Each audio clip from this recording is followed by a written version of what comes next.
Lagi natin sinasabi na laban lang sa hamon ng buhay. Araw-araw pinapaalala na laban lang.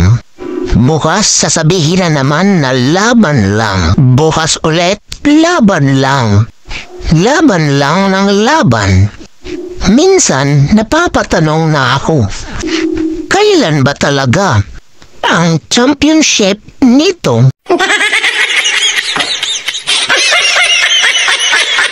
Dear problema, hanga ako sa iyo dahil lahat ng pag-iwas at pagtataboy ay ginawa ko na. Pero nanatili ka pa rin sa tabi ko. Wow. Buti ka pa tumatagal at hindi nang iiwan kahit bad mood pa ako dahil sa iyo. Kaya lang, napapagod na talaga ako sa iyo.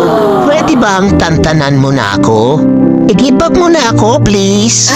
Mag-break na tayo, problema. Hindi na kita kayang tagalan. Kaya, iba na lang mahalin mo. Mababaliw na ako kaiisip sa'yo. Pwede, ikaw na lang mag-isip sa akin. Ikaw naman mamroblema sa akin. At nakakapagtaka ka rin problema, no? Dahil wala namang nangyayari sa atin. Bakit nagkaanak ka? Dumami ka pa talaga. Pwes, hindi akin yan. Nagawa mo rin pala talaga akong lokohin, ha? P.S. Huwag mo na ako sundan o hanapin pa. Wala akong pananagutan sa'yo. Nagmamahal. Stress.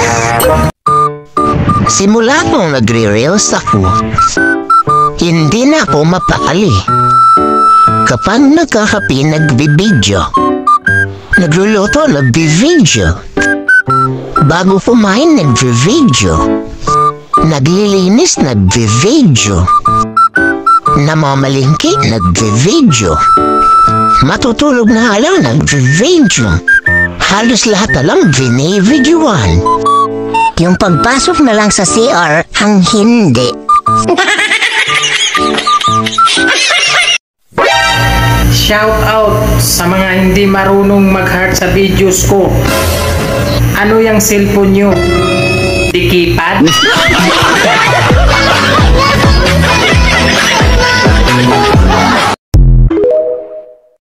Dalawang pwedeng sanhi ng pagtaba. Napunta sa tamang tao o napunta sa tamang kaldero.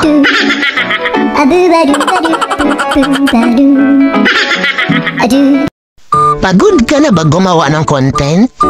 Gusto mo na bang sumuko sa pagre-reels?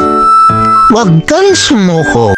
Hanggat may ulam pa tayo, may iko-content pa tayo. Kung pangit ako sa paningin mo, hindi ko kailangan baguhin ang sarili ko. Palitan mo yung mata mo. Please like, share, and follow for more.